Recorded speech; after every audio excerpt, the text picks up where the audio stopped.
The carnival smelled like burnt sugar and motor oil, and Penelope Grant had her hands buried in the guts of the tilt-a-whirl when she first saw the man who rode the Ferris wheel alone.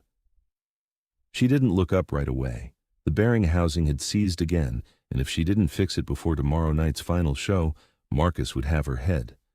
Her fingers were black with grease, hair tied back with a torn bandana, and she'd been awake for 19 hours straight.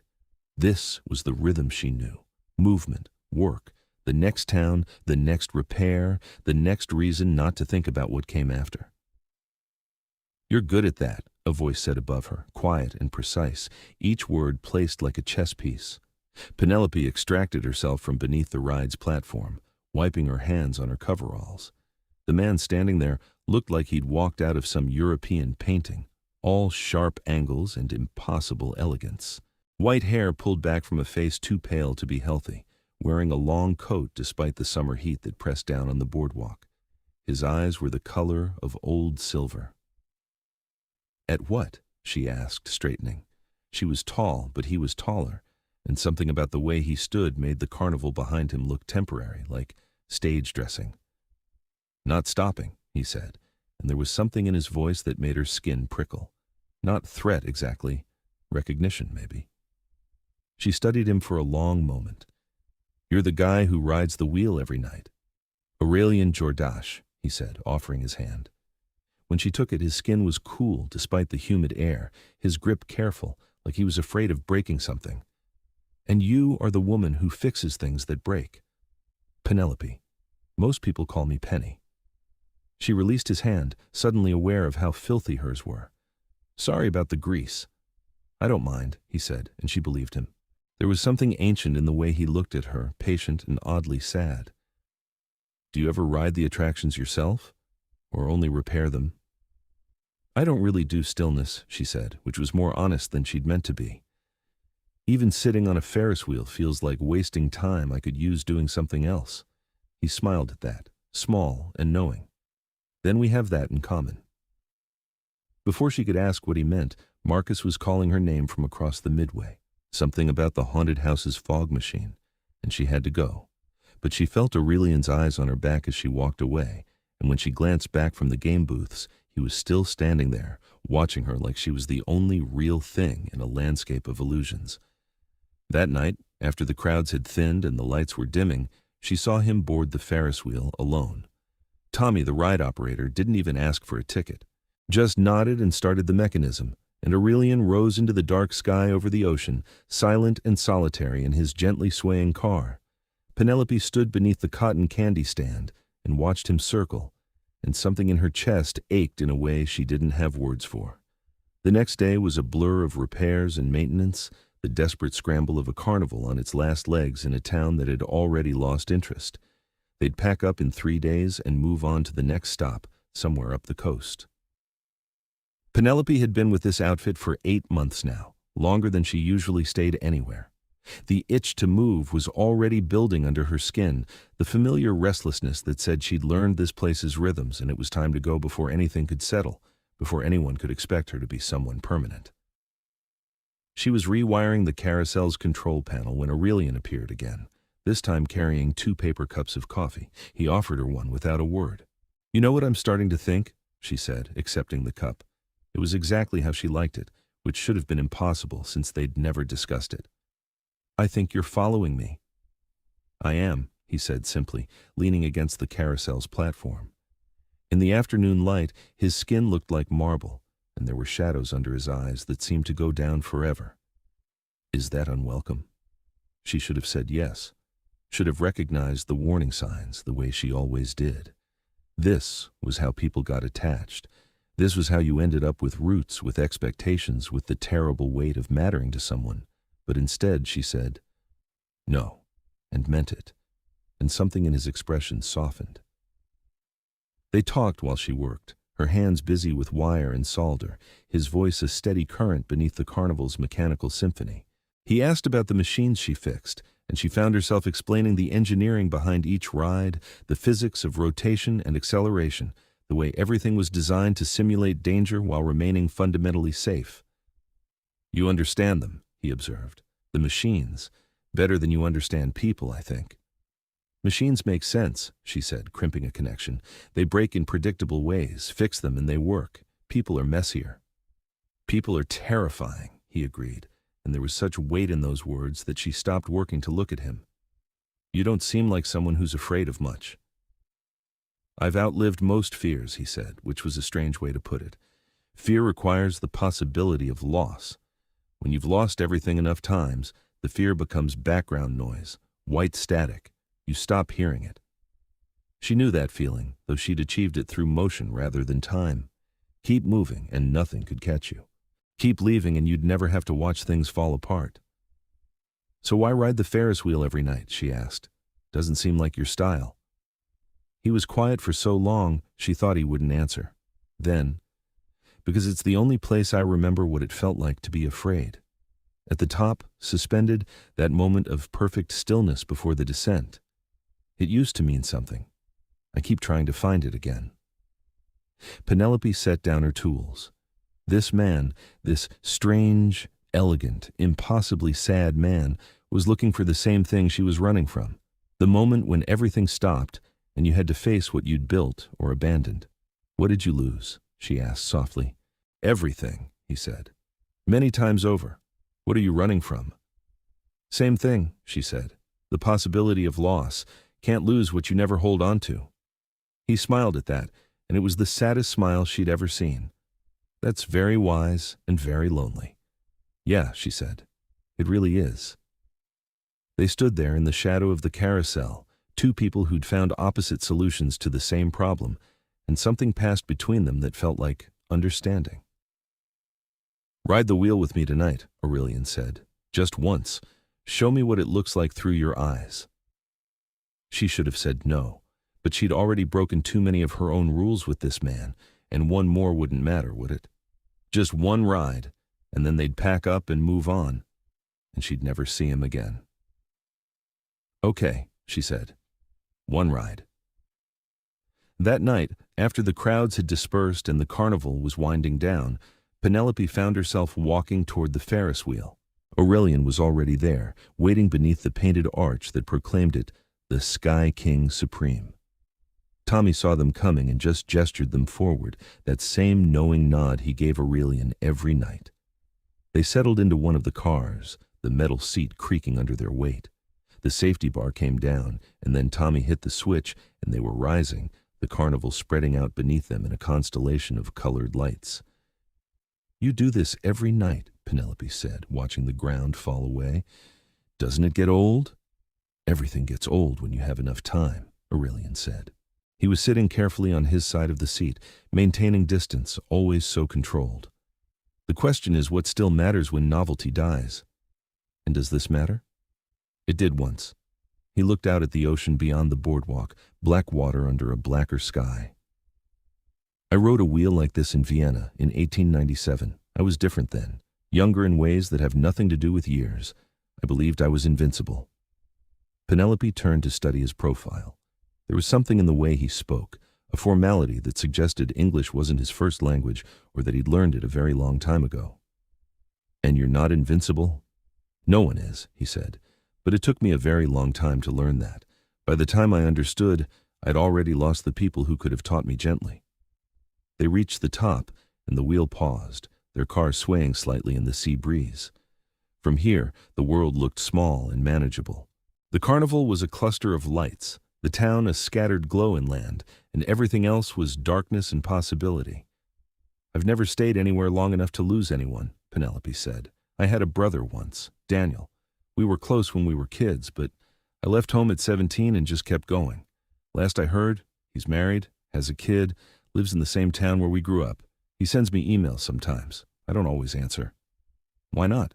Because if I answer, I might have to explain why I left. And I don't know how to tell him that I woke up one day and realized I was suffocating, that the idea of being in one place forever made me want to claw my own skin off. She laughed, but it came out wrong. He wouldn't understand. He's the opposite of me. He found his place and dug in roots, and he's happy. And you're not happy, Aurelian said. It wasn't a question. I'm free, Penelope said. That's better than happy. Is it? She didn't answer. The wheel started moving again, and they descended in silence.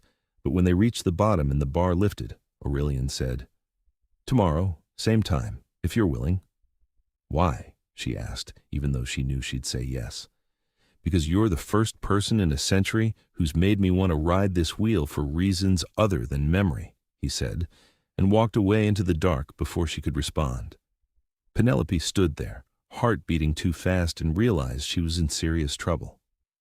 The third night, she brought coffee for both of them, and they rode the wheel twice, talking about nothing and everything. He told her about cities she'd never seen, described architecture that no longer existed, mentioned historical events like he'd witnessed them firsthand. She told him about the 17 towns she'd lived in since leaving home, the 43 jobs she'd held, the way she'd learned to pack her entire life into 2 duffel bags and a backpack. "You're remarkably efficient at disappearing," he observed. "Practice," she said. "You get good at anything if you do it enough times." "Do you want to get good at it? Or do you want to stop doing it?" No one had ever asked her that before. The question sat between them like something alive. "I don't know," she admitted. "I think I'm afraid to find out." At the top of the wheel, he said, "I told you I've outlived most fears. That's not entirely true. There's one that's been growing lately, and I'm not sure what to do with it." "What is it?" But he just shook his head, and they rode back down in a silence that felt like held breath. The fourth night, Penelope started noticing things, small things, strange things. The way Aurelian never appeared before sunset, the way Tommy and some of the other carnival workers treated him with a deference that went beyond respect, the way no one ever asked him for money, for tickets, for anything. She was lying under the bumper cars replacing a frayed power cable when she heard voices above her. Marcus, the carnival's owner, and someone else, a woman with a sharp, clipped accent. "He's getting reckless," the woman said. "Aurelian knows better than to draw attention, especially here. The hunter's been circling for weeks." "He's not drawing attention, Vivian," Marcus replied. "He's riding a Ferris wheel, hardly scandalous. He's riding it with a human, every night. People notice patterns, Marcus. Patterns get us killed. Aurelian survived this long by knowing exactly what risks to take. If he's interested in the mechanic, there's a reason." Penelope lay very still, tools forgotten, heart hammering. "The mechanic," Vivian said, and there was something dark in her voice. "The one who doesn't know what we are. Would you prefer he tell her? Invite her into this life before she's ready?" "I'd prefer he remember that we're not here to play at being human. We're here because we're refugees, because our court was scattered, because there are people hunting us. This carnival is survival, not entertainment." Their voices faded as they walked away, and Penelope extracted herself from under the ride, mind racing. Court, refugees, hunters, what we are. She thought about Aurelian's too pale skin, his careful way of moving, the old-world formality of his speech, the way he only appeared at night, the silver eyes that sometimes caught the light like an animal's. Vampire. The word settled in her mind with the weight of certainty. It should have terrified her, should have sent her running to pack her bags and disappear like she always did when things got complicated. But instead, all she felt was a strange sense of pieces clicking into place. That night, when Aurelian appeared at the Ferris wheel, she was already waiting. He took one look at her face and went very still. "You know," he said quietly. "You're a vampire," Penelope said, "and this carnival is yours, some kind of cover for your people." He nodded slowly. "I should have told you I wanted to, but I've learned that humans rarely respond well to that particular truth, and I was—" He paused, choosing words carefully. "Selfish. I wanted a few more nights before you ran." "I'm not running," she said, surprising herself. "You're always running," he said gently. "That's what you do." "Yeah, well, maybe I'm tired of it. Or maybe I just want answers first." She gestured toward the wheel.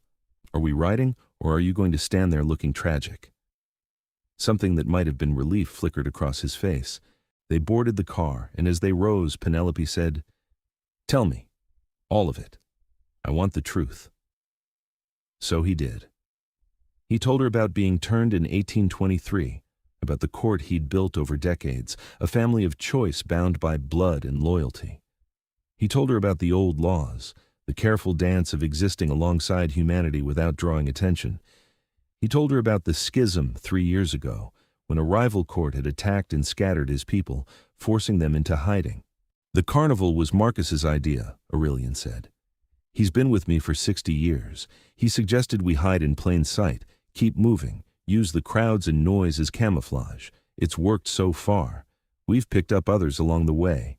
Refugees, displaced vampires with nowhere else to go. We move from town to town, and we survive. And the hunter. His jaw tightened. There's always a hunter. This one has been tracking us for the past month. We've caught glimpses, evidence of surveillance. They haven't struck yet, which means they're either planning something elaborate or waiting for the right moment. Why haven't you run? Left the carnival scattered again? Because I'm tired of scattering, he said, and there was steel in his voice. I'm tired of losing people, of watching my family disperse every time danger appears. We agreed to stay together this time, to stand and fight if necessary. Penelope absorbed this, watching the lights blur past as they circled. So, when you said you'd outlived most fears, I meant it. Fire, silver, sunlight, starvation, all the traditional dangers of my kind, I've faced them and survived. I've watched empires fall and technologies rise. I've loved and lost and learned not to feel it anymore. The fear becomes noise, like I said. You stop hearing it. He turned to her then, and his eyes were too bright, too intense. But lately, there's been something new, something that cuts through the noise. What? You, he said simply. The thought of you leaving. The idea that I might watch you walk away, or worse, that something might happen to you because you were near me when the hunter finally strikes. That terrifies me. It's the first real fear I've felt in decades, and I don't know what to do with it. The wheel stopped at the top, and they swayed there, suspended between earth and sky. Penelope's heart was pounding so hard she thought he must be able to hear it. I'm not afraid of you, she said. I know I should be. Vampire, danger, hunter, all of it should send me running. But the thing that actually scares me is the same thing that scares you. Staying, he said. Yeah, the idea of being in one place long enough to matter. Long enough to have something I could lose. She took a breath. I've spent my whole adult life making sure I never had that. And now here you are. And her voice cracked. I think I'm tired of running, Aurelian. I think I want to be afraid of the right things for once. He reached across the space between them, slow and careful, and took her hand. His skin was cool against hers, his grip gentle but certain. I have been nothing but a king for so long, he said quietly. Responsible, strategic, putting my people first always. But when I'm with you, I remember what it was like to be just a man, to want something for myself, not for the court, or the cause, or the survival plan. His thumb traced circles on her palm. I want you, Penelope. I want these nights. I want to hear you talk about hydraulics and bearing casings. I want to watch you fix things. I want to be selfish. Then be selfish, she whispered. I'm here. I'm staying, at least for now. At the top of the Ferris wheel, with the world spread out below them and danger circling unseen, Aurelian Jordache, vampire king, centuries-old survivor, man who feared nothing, held her hand and admitted the only truth that mattered. I'm afraid of losing you. I'm afraid of staying, she said, but I'm more afraid of never trying. The wheel began to descend, and neither of them let go. The fifth night, Penelope stayed after her shift and wandered the carnival with Aurelian, and he introduced her to his people.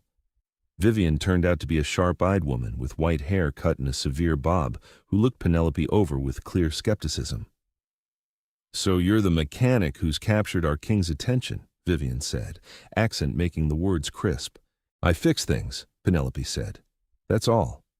Nothing is ever all when it involves Aurelian, Vivian replied, but there was something almost fond in her tone. He's been alone too long. It's made him strange. I was always strange, Vivian, Aurelian said mildly. You knew that when you joined me. I joined you because you were the only one who didn't treat me like fragile porcelain after I was turned, Vivian shot back. Strange I can handle. Reckless is new. I'm not being reckless. You're courting a human while we're being hunted. That's either reckless or some elaborate strategy I haven't grasped yet. Penelope stepped forward. I know about the hunter. Aurelian told me. Vivian's eyebrows rose. Did he now? And you're still here? Still here.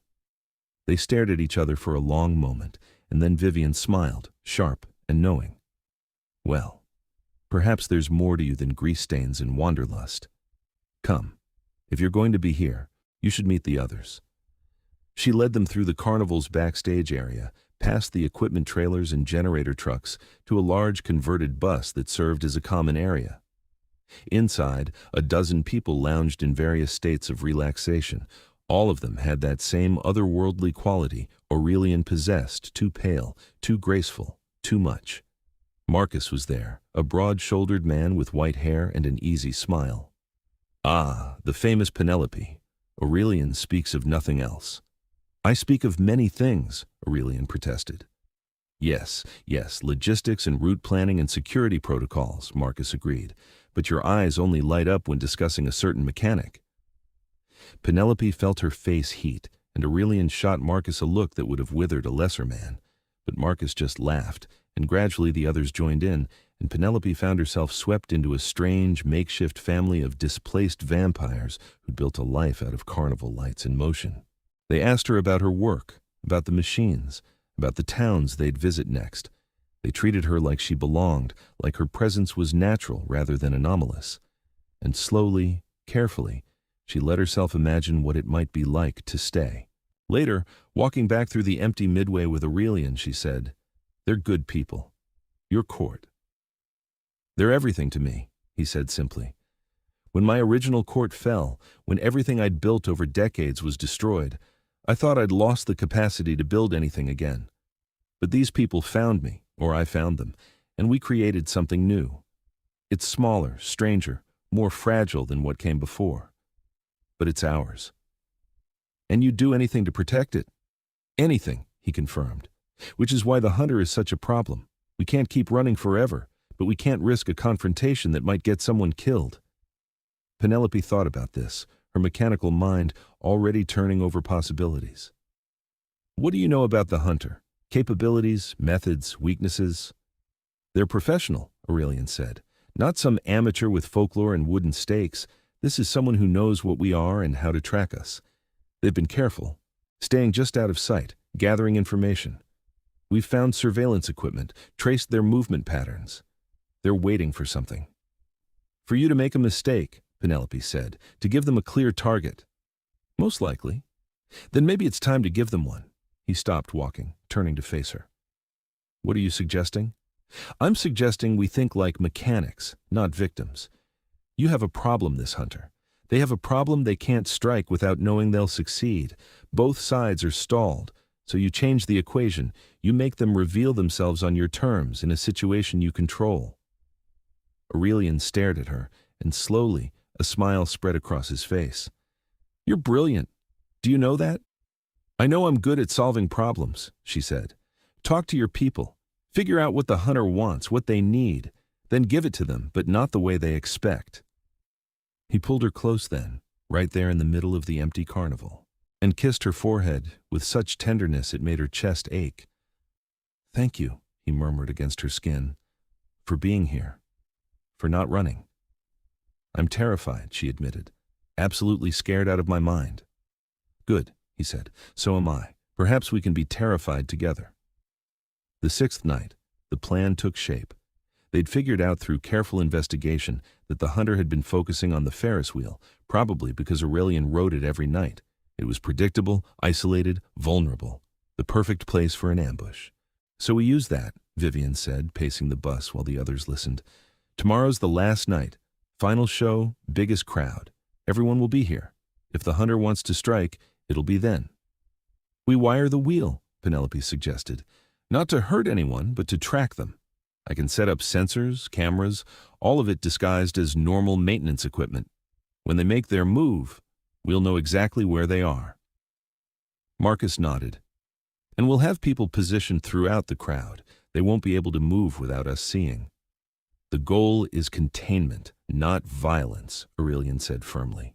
"We expose them, disarm them, make it clear that attacking us would be futile. Then, we offer them a choice. Walk away or face consequences." "You're assuming they'll be reasonable," Vivian said. I'm assuming they're professional. Professionals understand cost-benefit analysis. Penelope spent the next day rigging the Ferris wheel with every piece of surveillance equipment she could assemble. She hid cameras in the ride's framework, pressure sensors in the boarding platform, motion detectors disguised as decorative lights. By the time she was finished, they'd know if a mouse crossed near that wheel. As sunset approached and the final night's crowd began to gather, she found Aurelian standing at the edge of the carnival, watching the ocean. He looked solid and ancient and impossibly alone, even surrounded by people. Hey, she said, coming to stand beside him. You okay? I'm about to use myself as bait to draw out someone who wants to kill me and everyone I care about, he said. I've been better. For what it's worth, I think you're doing the right thing. Running just delays the problem. This way, you solve it. Or die trying. You're not going to die, Penelope said firmly. I've got cameras on that wheel that could spot a flea. Your people are everywhere, and I'll be watching every second. He turned to her, and there was such emotion in his face, it made her breath catch. Come with me, he said, when we ride the wheel tonight. I know it's dangerous. I know it's asking too much, but He stopped, swallowed. I need you there. If this goes wrong, I need to know I was with you at the end. It's not going to go wrong, she said. But yes, of course I'll come with you. The carnival opened with a surge of music and lights, and the crowd flooded in. Families and teenagers and couples and lonely wanderers, all seeking the particular magic of a carnival's final night. Penelope watched from her position near the control booth, eyes on the monitors that showed every angle of the Ferris wheel. Aurelian's people were scattered through the crowd, Vivian running the ring toss, Marcus operating the strongman game, others manning booths and rides and concession stands, all of them watching, waiting. As the night deepened, Penelope saw Aurelian making his way toward the wheel. He looked calm, regal, every inch the king he claimed he'd stopped being. People parted for him instinctively, drawn by the gravity he carried. She met him at the base of the wheel. Tommy, who was in on the plan, gave them a solemn nod. Ready? Aurelian asked. Ready? She said, though her heart was racing. They boarded the car and the wheel began to turn. Penelope kept her eyes on the crowd below, searching for anything unusual. Aurelian sat beside her, hand finding hers, and they rose into the night sky. Can I tell you something? He said as they climbed. Something I should have said nights ago? Anything. I think I'm falling in love with you, he said quietly. I think perhaps I already have. And it terrifies me more than any hunter ever could, because I've learned that love is the most dangerous thing I can carry. But I'm carrying it anyway, because you're worth the fear. Penelope turned to him. This impossible man who'd survived centuries and lost everything and somehow found the courage to love again, and said, I think I'm falling in love with you too. And I think that's why I'm still here, why I haven't run. Because for the first time in my life, I'm more afraid of losing something than I am of staying to keep it. They reached the top of the wheel, and it paused there, their car swaying gently. The carnival spread out below them, a river of light and motion and humanity, and somewhere in that river, a hunter waited. There, Penelope said suddenly, pointing to one of the monitors she'd linked to her phone. A figure in dark clothing moving against the flow of the crowd, heading toward the wheel's control panel. I see them, Aurelian said, already signaling to Marcus below.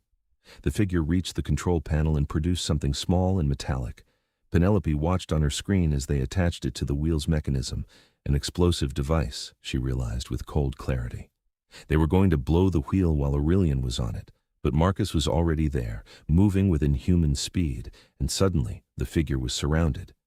Vivian appeared from the left, two other vampires from the right, and the hunter froze, trapped. Now, Aurelian said, and Tommy reversed the wheel, bringing them down quickly. By the time they reached the ground, the hunter had been disarmed and moved away from the crowd to a quiet area behind the game booths. Penelope and Aurelian approached, and she got her first good look at their would-be killer. It was a woman, maybe 40, with hard eyes and scarred hands. Professional, like Aurelian had said, she wasn't struggling against her captors, just watching Aurelian with the focused intensity of a predator. You're better than I expected, the hunter said. I've been tracking vampire courts for 15 years, and most of them don't see me coming.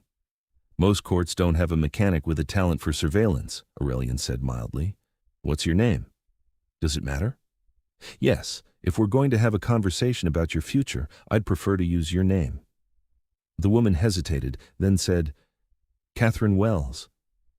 Catherine, Aurelian said, and there was no threat in his voice, just calm certainty. You've been hunting us for weeks. You know what we are, how many of us there are. You've had opportunities to strike before tonight. Why did you wait? Wanted to be sure I could take out the king, Catherine said bluntly. Cut off the head, the court scatters. That's how it always works. Except we've already scattered, Aurelian said. We're refugees, Catherine, displaced, hiding, trying to survive. We're not the monsters you're imagining. We're people who've lost everything and are desperately attempting to build something new. You're vampires, Catherine said flatly. You feed on humans. We do, Aurelian agreed, not flinching from the truth. But we don't kill. We have arrangements with blood banks, donors, people who understand what we are and help us survive. This carnival moves from town to town, and we leave no bodies, no victims, no trace. We're not hunters, Catherine. We're just trying to exist. That's what they all say. Penelope stepped forward then, surprising herself. I'm human, she said. I've known what they are for days now. I've been alone with Aurelian, vulnerable. And I'm fine. Look at me. Do I look threatened? Coerced? Catherine's eyes flickered to her, assessing. You're sleeping with him. Of course you'll defend him. I'm sleeping with him because he's a good man who happens to be a vampire, Penelope said. And I'm defending him because what you're doing is wrong. You're hunting people who haven't hurt anyone, who are just trying to survive. That's not justice. That's just murder. For a long moment, silence stretched between them. Then Catherine said, I watched a vampire kill my sister. She was 17. He drained her and left her in an alley like garbage. Aurelian's expression softened. I'm sorry. Truly, that's a horror no one should carry. Sorry doesn't bring her back. No, Aurelian agreed. And killing us won't either. The vampire who murdered your sister isn't here, Catherine. We're not him. We're not responsible for his crimes. How do I know that? How do I know you haven't killed people? You don't, Aurelian said simply. You'll have to take my word, and I know how worthless words are against grief. But I can tell you this. I've lived for 2 centuries, and I've learned that revenge doesn't fill the emptiness. It just makes it sharper. You can kill me tonight, you can try to destroy my court, but it won't bring your sister back, and it won't make you feel better. It'll just add more bodies to the pile. Catherine looked at him, and something in her expression cracked. Then what am I supposed to do? Just let you go? Yes, Aurelian said. Let us go. Walk away. Or, if you want, stay. Learn who we really are. See for yourself that we're not the monsters you're hunting. You're serious. Completely. You're a skilled tracker, Catherine. You're observant, strategic, patient. Those are qualities I value. If you're willing to put aside the hunt for one night, watch how we operate, you might find we're not what you expected. Penelope watched the hunter's face, saw the war happening behind her eyes, grief and rage and exhaustion all battling for dominance. And slowly, incredibly, the tension began to drain from Catherine's shoulders. One night, she said finally. I'll watch. But if I see anything that suggests you're lying, then we'll deserve what you do to us, Aurelian said. Fair enough? He gestured to Marcus and Vivian, and they released Catherine. She stood there, rubbing her wrists, looking lost and uncertain. Then Vivian, with surprising gentleness, said, Come, I'll show you how we feed. No secrets, no tricks. You'll see everything. As they walked away, Penelope realized she was shaking. Aurelian put his arm around her, steady and grounding. That was terrifying, she said. That was brilliant, he corrected. You spoke to her grief, reminded her of her humanity. I couldn't have done that. You offered her a choice. That's what mattered. They stood there, watching Catherine walk away with Vivian into the carnival's bright chaos, and Penelope felt something shift in her chest. This was what staying looked like. Not stillness, but choosing to remain even when running would be easier, choosing to care even when caring meant risk. What happens now? She asked. Now we finish the night, Aurelian said. We run the carnival. We show Catherine that we're exactly what we claimed, and then we pack up and move on to the next town. Together? He turned to her and his smile was the most genuine thing she'd ever seen. If you'll have us. I fix things, Penelope said. Machines, rides, broken people trying to find their way. I think I'd like to keep doing that. With you, with all of you. Even though it means staying, building something that could be lost. Especially because of that, she said. I've been running my whole life from the fear of loss. Maybe it's time I ran toward something instead. Aurelian kissed her then, deep and certain, tasting of night air and possibility. When they pulled apart, the carnival was still spinning around them, music and lights and the laughter of strangers who had no idea what had just happened in the shadows. The final night wound down slowly, and Catherine Wells stayed through all of it. Vivian took her to the blood bank connection they used, showed her the careful records they kept, the consent forms from donors. Marcus explained the carnival's route, how they timed their movements to avoid drawing attention, and gradually, Penelope watched the hunter's certainty crack and reform into something more complicated. By the time the last patrons were leaving and the lights were dimming, Catherine found Aurelian near the Ferris wheel. I still don't trust you, she said bluntly, but I believe you're not the vampire who killed my sister, and I believe you're trying to do something different here. That's enough, Aurelian said. Trust can come later, if at all. I'm going to keep watching, Catherine said. Not hunting, just watching. If you're telling the truth, you have nothing to fear from me. If you're lying, I'll know. Understood. She started to walk away, then paused. The mechanic, she said, nodding toward Penelope. She's good for you. Makes you seem almost human. She is good for me, Aurelian agreed. She reminds me what it means to be afraid of the right things. Catherine left without another word, disappearing into the pre-dawn darkness. Penelope came to stand beside Aurelian, watching her go. Do you think she'll really leave us alone? Penelope asked. I think she'll watch, Aurelian said. And that's fine. Let her watch. Let her see that we mean what we say. The carnival began its breakdown with practiced efficiency. Rides were dismantled, booths were packed, lights were coiled and stored. Penelope worked alongside the others, and it felt different this time. Not like running toward the next town, but like carrying something precious carefully forward. As dawn approached, Aurelian found her near the truck that held the Ferris wheel's framework. She was checking the bolts one more time, making sure everything was secure for transport. We'll be moving all day, he said. Next town is 8 hours north. There's a fairground waiting, permits already secured. We'll set up tomorrow night, open the following evening. Same routine, different location, Penelope said. Yes, but this time, you'll be with us? Officially. He hesitated. If you still want to be. She straightened, wiping her hands on her coveralls, and looked at him in the growing light. He looked tired, the shadows under his eyes deeper than usual, but there was something peaceful in his expression that hadn't been there before. I called my brother, she said. While you were dealing with Catherine, left him a voicemail. Told him I was okay, that I'd found something worth staying for. Asked if maybe he and his family could come visit sometime, meet the people I'm working with. Aurelian's eyes widened. Penelope. I know it's a risk, she said quickly. I know I might lose them again, might have to explain things I don't fully understand myself, but you were right. Running from loss just means running forever. And I'm tired of forever. I want now, I want this, I want you. He crossed the distance between them and pulled her into his arms, holding her like she was something infinitely fragile and infinitely strong at once. I have lived for 200 years, he said into her hair, and I have never been so grateful for fear. Because this fear, this terror of losing you, means I have something worth losing. It means I'm alive in ways that matter. We're both alive, Penelope said. Finally, together. And that's terrifying and perfect. They stood there as the sun rose over the empty fairground, vampire and human, two people who'd found the same truth from opposite directions. That fear wasn't the enemy, it was proof of caring. And caring was worth every risk. The caravan moved north under a sky that promised rain. Penelope rode in the cab of one of the equipment trucks with Vivian, who spent the first hour in comfortable silence before saying, You know he'll outlive you by centuries, yes? Unless you choose to become like us. I know, Penelope said. We haven't talked about it yet. There's time. Is there? Vivian glanced at her. You're mortal, darling. Time is the one thing you don't have in abundance.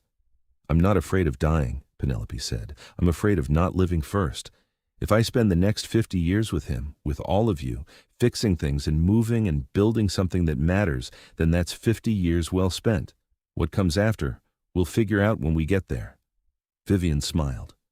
You're braver than you think, and more foolish. But then, loving Aurelian requires both. They reached the new town by mid-afternoon, and the work began immediately. Penelope threw herself into it, helping raise the Ferris wheel framework, testing the electrical systems, making sure every ride was sound and safe. This was what she was good at: building, fixing, making things work. As evening fell and Aurelian emerged from the sleeping quarters, vampires traveled during the day. In blacked-out trailers, she met him at the center of the fairground. The wheel was half-assembled behind her, a skeleton of metal and promise.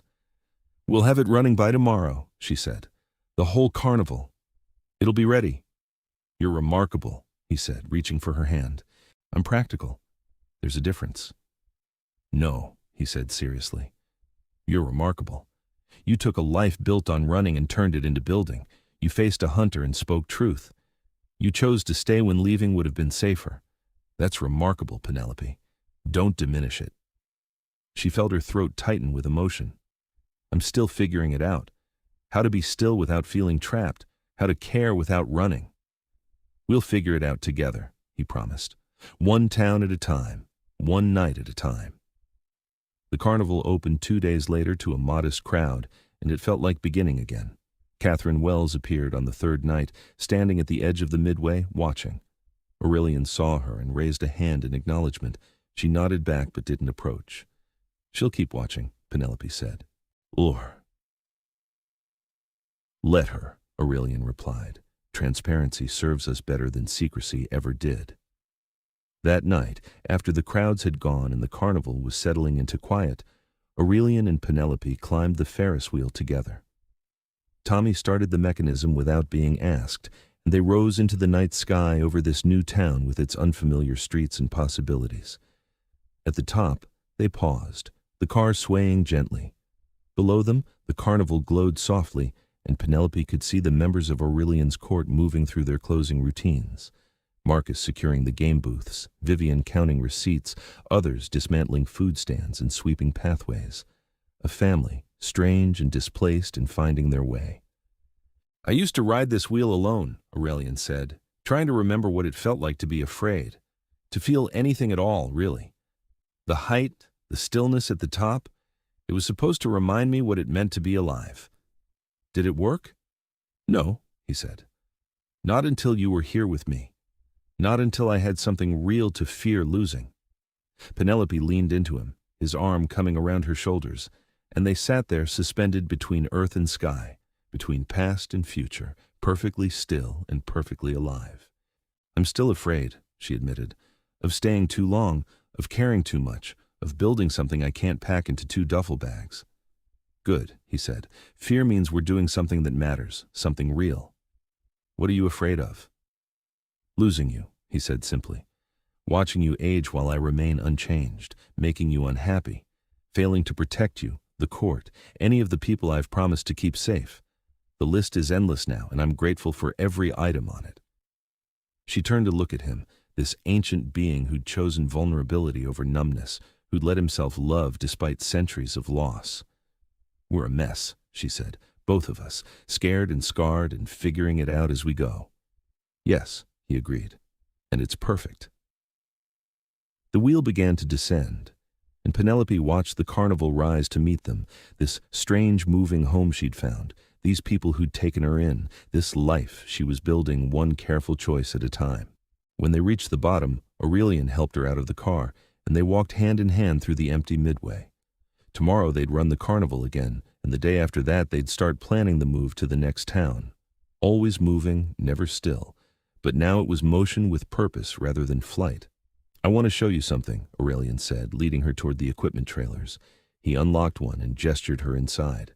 The trailer was filled with books, hundreds of them, lining makeshift shelves stacked in careful piles. History, poetry, engineering manuals, novels in a dozen languages. "My library," he explained. Everything I've collected over 2 centuries that mattered enough to keep. I've lost physical places, homes, courts, entire cities I loved, but these travel with me. These stay. Penelope ran her fingers along the spines, seeing the wear on some, the pristine condition of others. Why are you showing me this? Because I want you to understand what staying means to me, he said. It's not about geography. It's about carrying forward what matters, about building something that can move without being lost. This carnival, my court, these books, you, all of it is home now. Not because we're still, but because we're together. She turned to him, and there were tears in her eyes. I thought staying meant putting down roots, being trapped in one place forever. Staying means choosing the same people over and over, Aurelian said, the same purpose, the same love. It has nothing to do with location and everything to do with commitment. I can do that, Penelope said. I want to do that. He kissed her then, surrounded by 2 centuries of carefully preserved memory, and it felt like a promise, like beginning something that would last. The weeks blurred into months, and the carnival moved up the coast, town after town, always in motion, but never running. Penelope's brother Daniel visited in September, bringing his wife and daughter, and she introduced them to Aurelian carefully, watching Daniel's face when he understood what her lover was. You're happy, Daniel said finally, standing beside her while his daughter rode the carousel. I don't think I've ever seen you happy before, just restless. I'm both, Penelope admitted, happy and restless, but now the restlessness has direction, purpose. He's good for you, even if he is, centuries old and undead, she laughed. Yeah, even with all that. Daniel hugged her before they left and whispered, Don't disappear again, okay? You can be in motion and still stay in touch. I know, she said. I will, I promise. Catherine Wells showed up periodically, always watching, never threatening. By December, she'd started helping with crowd control on busy nights, and once Penelope found her sharing coffee with Marcus, discussing the logistics of moving a carnival through winter weather. I think she's becoming one of us, Marcus observed later. She's becoming herself, Aurelian corrected, just in proximity to us. There's a difference. Winter hit hard in January, and they posted up in a town with an indoor fairground, running weekend shows while the snow piled up outside. It was strange being still for so long, but Penelope found it less suffocating than she'd feared, because they weren't really still. The carnival still ran, the work continued, and plans were already being made for the spring route north. On a quiet Tuesday night, with the fairground closed and the vampire court gathered in the common trailer, Aurelian stood up and called for attention. I have an announcement, he said, and the room quieted. When we began this venture 3 years ago, we were refugees, scattered, afraid, hiding from threats both external and internal. We chose motion over stability, survival over comfort. Vivian nodded. And we've succeeded. We're still here, still together. We have, Aurelian agreed, but I want to propose something new.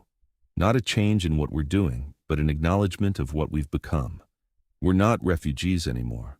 We're not hiding. We're building. And I think it's time we claim that. Marcus leaned forward. What are you suggesting? I'm suggesting we stop calling this a temporary solution and start treating it as our court, Aurelian said. Not a replacement for what we lost, but something new. The carnival court. Mobile, adaptable, open to anyone who shares our values. A place for vampires who don't fit traditional structures, who want to exist alongside humanity rather than above it. The room erupted in conversation, voices overlapping with excitement and questions. Penelope watched from her seat beside Aurelian, seeing the energy in the room shift from cautious survival to something more hopeful. This would make us a target, Vivian pointed out. Other courts don't look kindly on innovation. Then we'll deal with them, Aurelian said calmly, together, as we've dealt with everything else. The vote was unanimous. The carnival court was born that night, and Penelope felt like she was witnessing history.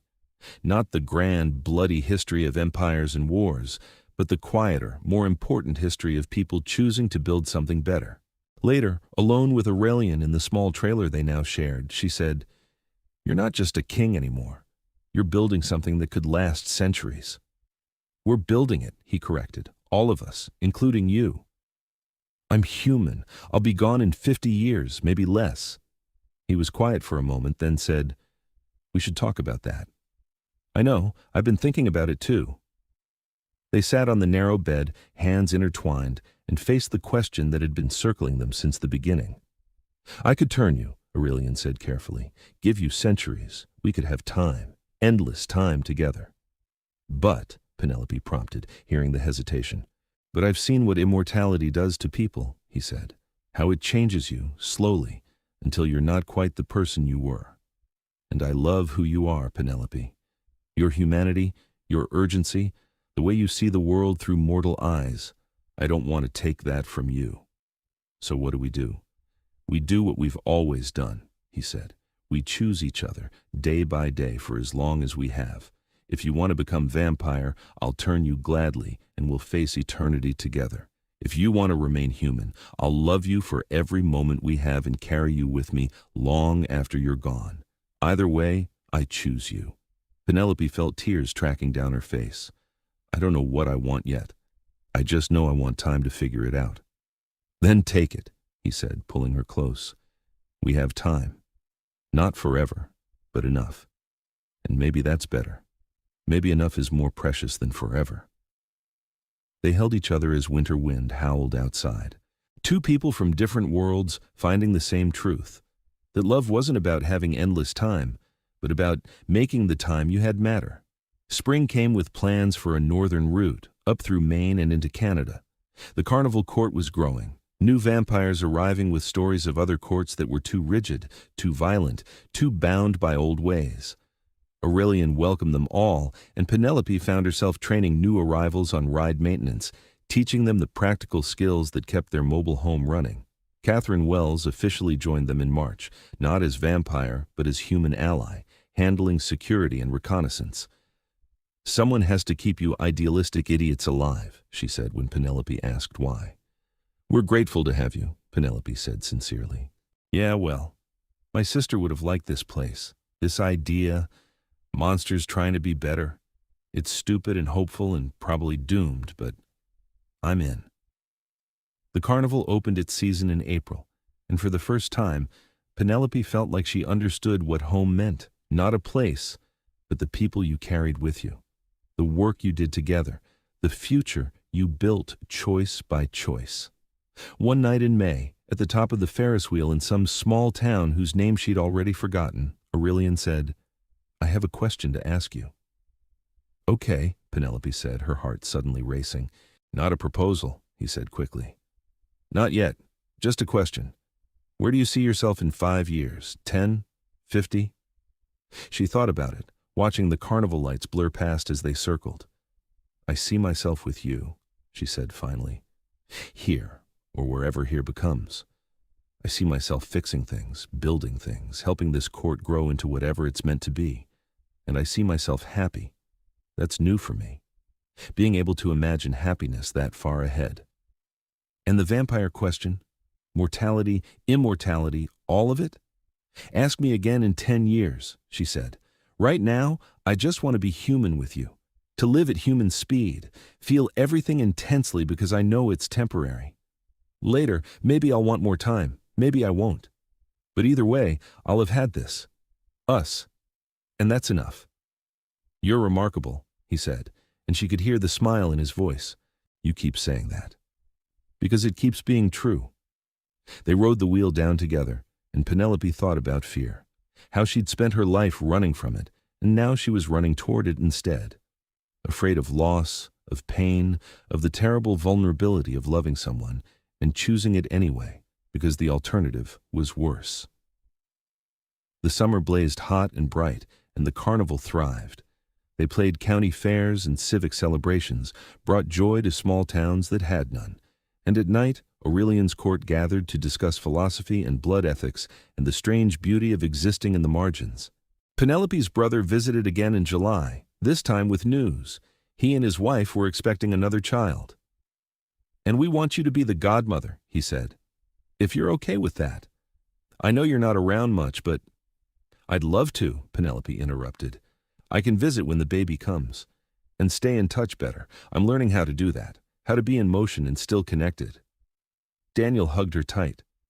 I'm proud of you, Penny. You found your way. It's weird and unconventional and involves dating a vampire king, but it's yours.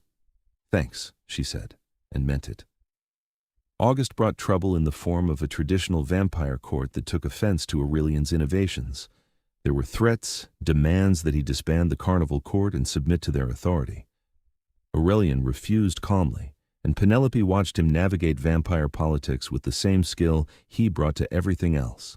They're afraid, he explained to her, afraid that what we're doing will expose all vampires, or that we're setting a precedent that threatens their power structures. What are you going to do? Invite them to visit, he said simply. Show them what we've built. Let them see that we're not a threat, just an alternative. The visiting court arrived in September, a delegation of ancient vampires who looked at the carnival with thinly veiled disdain. But Vivian gave them a tour, Marcus explained the logistics, and Penelope demonstrated the careful systems they'd built to coexist with humanity safely. By the end of the week, the delegation's leader, a severe woman named Celestine, said grudgingly, You've built something unusual here. I don't approve, but I won't interfere. Yet. That's all I ask, Aurelian said. After they left, Penelope asked, Do you think they'll come around? Eventually, he said. Change takes time, even for immortals, especially for immortals. We've planted a seed. Now we wait for it to grow. Fall arrived with golden light and crisp air, and the carnival moved south again, following the weather. On a particularly beautiful October evening, with the leaves turning and the air smelling of apple cider, Aurelian took Penelope to the Ferris wheel. Our anniversary, he said as they boarded. 1 year since that first ride, since you agreed to see what this could be. Has it been a year? Penelope said, surprised. It feels like longer and shorter at the same time. Time is strange when you're happy, he agreed. They rode up into the sunset sky, and at the top, Aurelian turned to her. I want to ask you something, and I need you to know there's no wrong answer. Okay, she said, pulse quickening. Do you want this to be your life? He asked seriously. Forever, or for the rest of your mortal years, whichever you choose? The carnival, the court, me, all of it? Because if you don't, if you want something different, something more stable or conventional, I'll understand. I'll help you build it. But I need to know where your heart is. Penelope looked at him. This impossible man who'd taught her that fear and love were two sides of the same coin. Who'd shown her that staying didn't mean being trapped, that motion could be purpose, that home was people, not places. My heart is here, she said firmly. With you, with the court, with this strange, beautiful life we've built. I don't want conventional. I don't want stable in the old sense. I want this, exactly this. Even knowing it will be hard sometimes, that we'll face threats and challenges and obstacles. Especially knowing that, she said, because we'll face them together. That's what makes it worth it. He kissed her then, deep and certain, tasting of love and fear and commitment. When they pulled apart, he said, Then I have something for you. From his coat pocket, he produced a small box.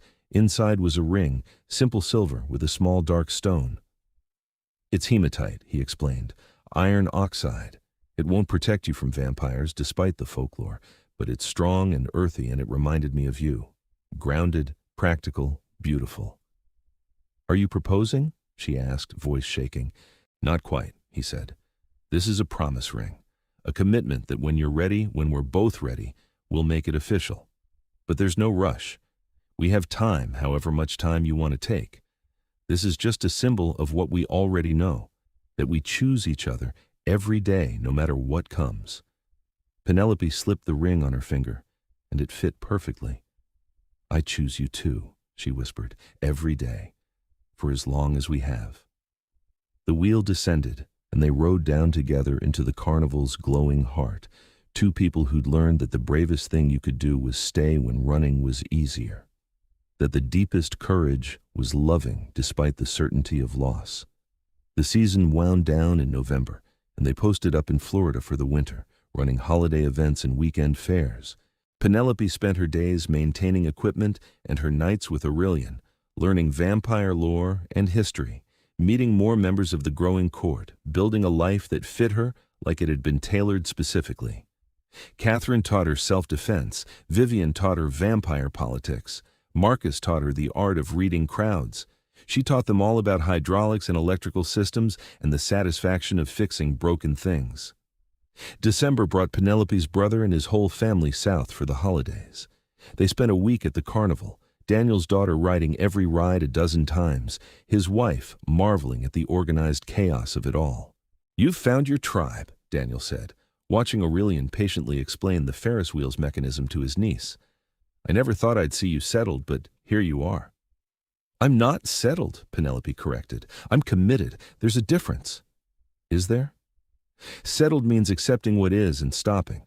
Committed means choosing what you want and building it every day, even when it's hard. That's what this is." Daniel smiled. "Either way, I'm happy for you. He's good for you. All of this is." They celebrated Christmas in the carnival's common trailer, a strange blended family of humans and vampires eating potluck dishes and exchanging handmade gifts. Penelope gave Aurelian a rebuilt pocket watch she'd found in an antique shop, its mechanism restored to perfect working order. "So you can track human time," she said, "the minutes and hours that matter to me." He gave her a leather journal, handmade and beautiful, "For recording this life we're building, so someday, whether you're vampire or human or something else entirely, you'll remember exactly how it felt to choose this." She kissed him in front of everyone, and the court cheered, and it felt like family in the truest sense. The new year brought new roots, new towns, new challenges. A vampire in Ohio needed sanctuary, and they took him in. A young human woman in Pennsylvania asked if she could join as a performer, and they auditioned her fire dancing act and hired her on the spot. The carnival court grew, evolved, became something bigger than any of them had imagined. Through it all, Penelope and Aurelian rode the Ferris wheel together, night after night, town after town. Sometimes they talked, sometimes they sat in comfortable silence, but always, at the top, they held hands and acknowledged the fear that came with loving someone. "Still afraid?" he'd ask. "Terrified," she'd answer. "You?" "More than ever. It's perfect." Years blurred together in the best way. Penelope turned 30, then 35, and the question of immortality lingered but never pressed. She was happy being human, living at human speed, feeling everything with the intensity that came from knowing it was finite. Aurelian never pushed, never insisted. He just loved her, day by day, moment by moment, and let her make her own choices about her own future. The carnival court became legendary in vampire circles. Some praised it, others condemned it, but everyone knew of it. The mobile court that welcomed refugees and misfits, that coexisted with humans peacefully, that proved there were other ways to be vampire than the old blood-soaked traditions. Catherine eventually asked to be turned after 5 years of working alongside them. "I want more time to build this," she explained, "and I've made peace with what I am, what I could be. My sister would approve, I think. This life, this purpose." Vivian turned her in a careful ceremony, and Catherine emerged from her transition fierce and focused, throwing herself into protecting the court with renewed vigor. On Penelope's 40th birthday, Aurelian took her to the top of the Ferris wheel in a small coastal town, not unlike the one where they'd met. 15 years, he said, wonder in his voice. 15 years of this, of you." "Best 15 years of my life," she said honestly. "And I've been thinking about what comes next." His hand tightened on hers. "And?" "I want to stay human," she said. "For now, maybe forever. I know that means we'll have less time together in the grand scheme of things, but I like being mortal, Aurelian.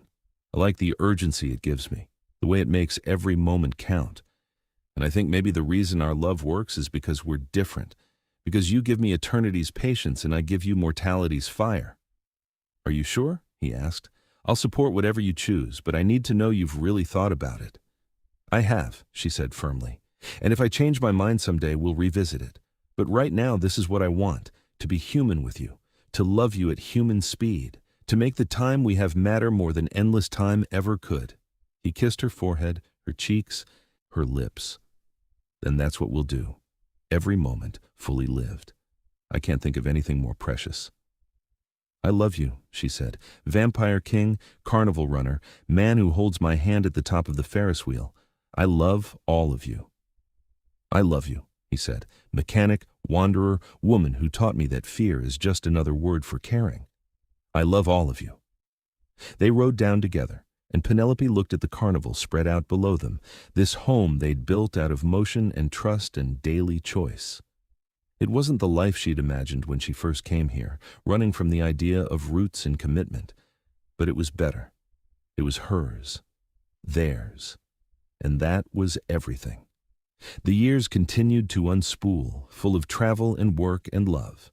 Penelope trained new mechanics, wrote operational manuals for the carnival's growing number of rides, became the heart of the court's human-vampire cooperation in unexpected ways. She watched Aurelian lead with wisdom and compassion, saw the court flourish under his steady guidance, and felt grateful every day for the choice she'd made to stay. Daniel's kids grew up visiting the carnival, learning to love the strange mobile family their aunt had found. They called Aurelian Uncle and learned vampire history alongside human, growing up understanding that the world was bigger and stranger than most people knew.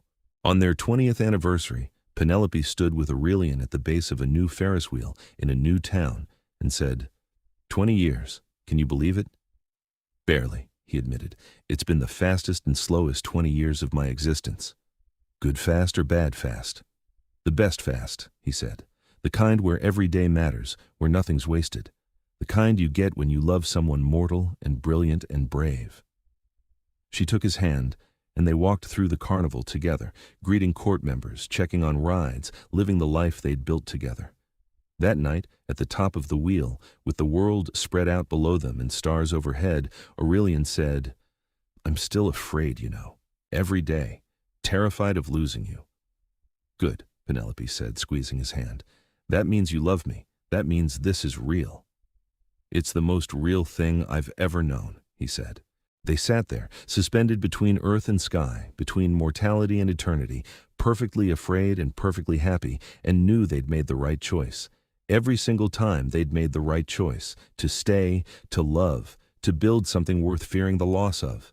And in that fear and that commitment, they found something more precious than either safety or immortality could ever be. They found each other, and they held on. The carnival court continued its journey year after year, and Penelope grew older with grace. Silver threaded through her hair, lines appeared at the corners of her eyes, and her hands grew rough with decades of mechanical work. But her spirit remained fierce, her love unwavering, and Aurelian cherished every change, every mark of time passing. On her 60th birthday, surrounded by the court and her brother's grandchildren, Penelope looked around at the life she'd built and felt nothing but gratitude. She'd been so afraid of staying once, so certain that commitment meant death. But she'd learned that the opposite was true. Commitment meant life, full, rich, complicated, beautiful life, and fear. Fear was just love wearing a different face. They rode the Ferris wheel that night, and at the top, Aurelian said what he'd said 1,000 times before. Still afraid? Terrified, she answered, as she always did. Good, he whispered, so am I. And they held hands in the dark, vampire king and mortal mechanic, two people who'd found the courage to fear the right things, to love despite certain loss, to build a home out of motion and trust. Below them, the carnival spun on, lights bright against the night, music carrying on the wind, full of people seeking magic and finding it in the space between earth and sky. And at the top of the wheel, where the world paused before the descent, where fear and love met and merged, Penelope and Aurelian chose each other. Again. Always. For as long as they had, which in the end was exactly enough.